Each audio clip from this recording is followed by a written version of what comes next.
That's a big reason why I just kept holding it off, and I couldn't fathom telling them, and I didn't know how to tell them. I kept reciting it over and over in my head. What am I going to say? How am I going to do this?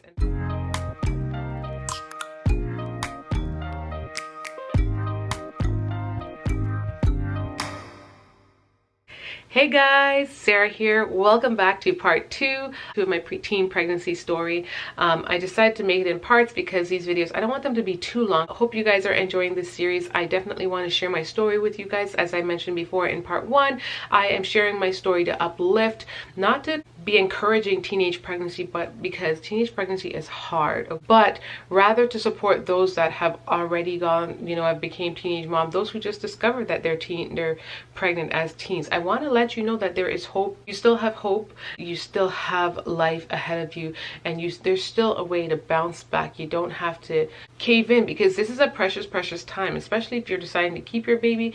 It's going to be hard, and we definitely need support. So I'm sharing my story to help uplift and encourage those of you, and you get to see me now, see where I am now, and also get to see the rest of my journey. And I hope that you'll go through some of my other videos and stuff to kind of see where I'm at now and to make sense of it. If you also want to see more of me, head over to my family vlog channel. It is called the Zebra Tribe Fam. The link will be in the description box below, and over there you get to see my family on the daily and our vlogs and all that jazz. So hope you guys are enjoying this video.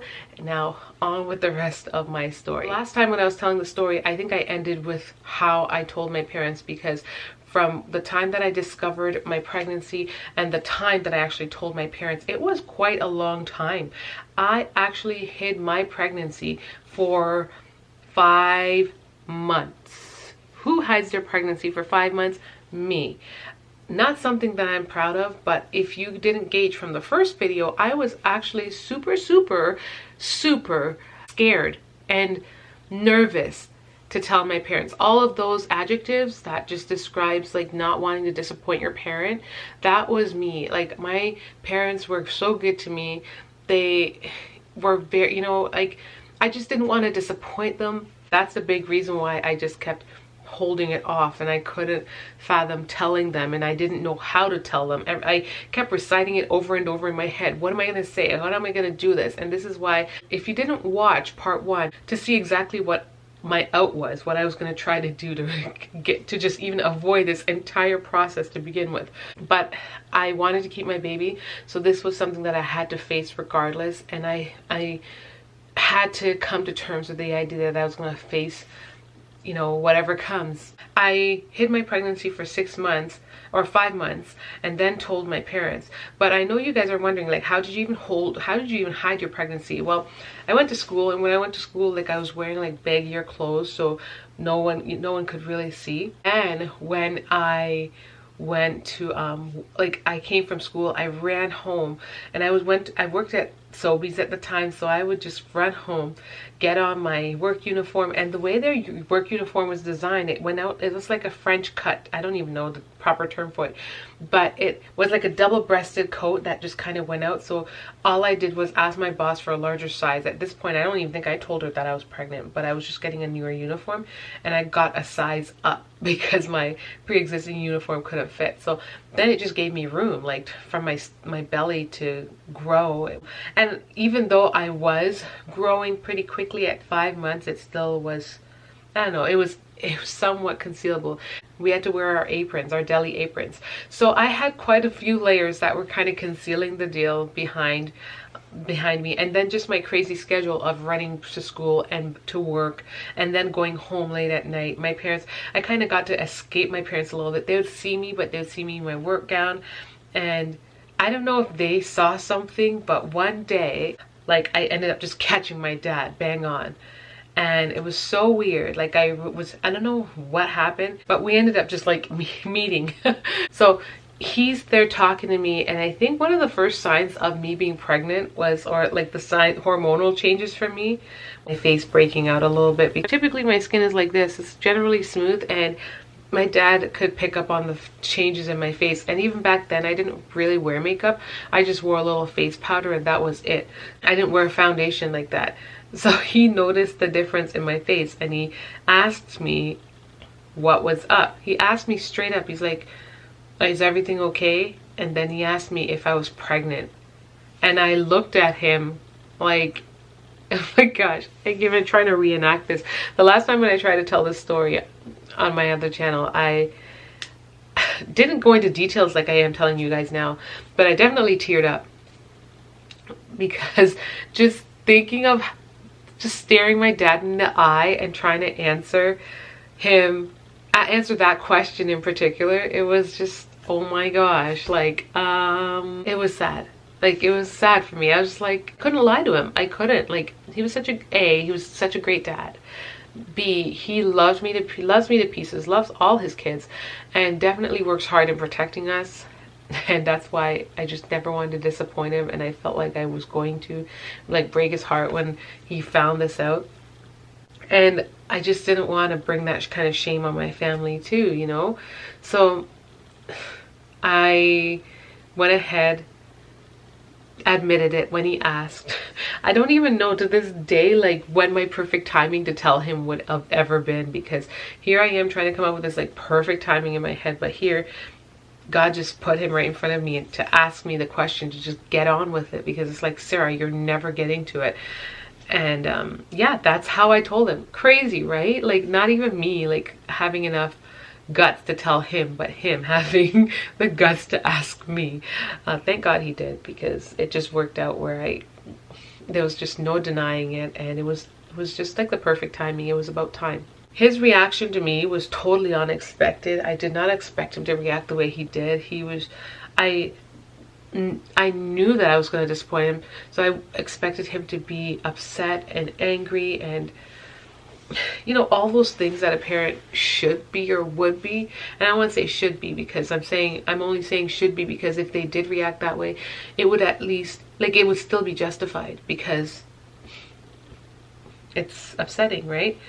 But my dad, his reaction was like so perfect. Like, he was so sweet, so kind to me. I don't know how. I don't even know how. I get it that, like, I don't know how. The only memory that I have in my head is just of him being like so warm and kind-hearted towards me when he found out. Like, nothing, he didn't say anything ill, he didn't go on, he just said, like, you know, how did you let that happen? Like, that's all. That was like the one thing I recall him asking. And then he was just really calm towards me. It all obviously didn't go perfectly after that, because it wasn't just my dad that I had to worry about, but it was also my mom, who's my stepmom, and just explaining it to like my whole family. There were some moments where we all got a little upset, because I guess it was just more the idea of me also just hiding it for so long, and just, it was just, you know, everyone felt, I don't know if it was betrayed or whatever. Everyone felt something. So we did have our moments, but it didn't last for very long. It was just, I don't know, overall I feel like my parents' reaction was so good.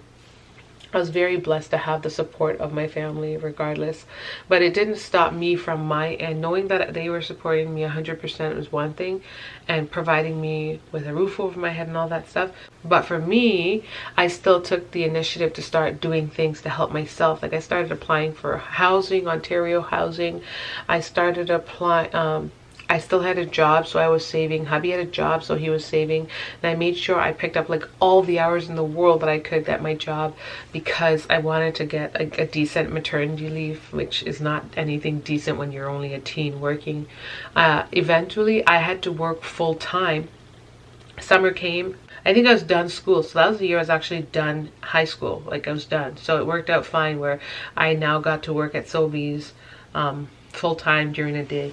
And it worked out perfectly fine. Like, I got to do that, and the smokestack is really just like the little just like a little tuck shop or whatever, where people come and buy like their smokes, their cigarettes, as well as like lottery tickets and stuff like that. So that is where I worked, and overall, like, I was doing, you know, things worked out in that area. It didn't all go according to plan, didn't get all the best maternity leave, but in terms of buying stuff, you know, when you're a teen trying to work and trying to save and trying to buy stuff and provide for a baby, no matter how hard you're working, it's going to be hard regardless, because you have yet to have an established job, you've yet to have a career, you don't have much going on for yourself, and you're trying to now provide for a little one.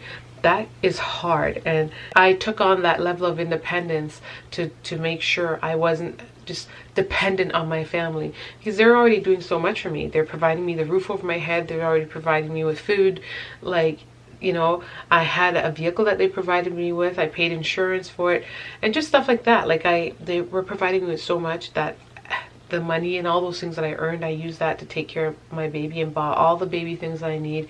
They didn't have to buy any of that stuff. I took care of all the baby stuff, and I would go to secondhand shops and all those things to try to help prepare for my baby. But stay tuned for part 3. I'm not sure what the title of part 3 will be, but it'll definitely follow in order of this video, and we'll be obviously following the process following it. So hope you guys are enjoying this series. If you do, don't forget to hit the like button. Also leave a comment and share your teen story. Comment on any of the things that I touched base on, or if you're enjoying the story. I definitely like to hear from you. Also subscribe if you're new, and turn on your notification bell so you can get all of my latest updates. And that's it, guys. Thank you so much for watching, and until next time, bye bye. Much love.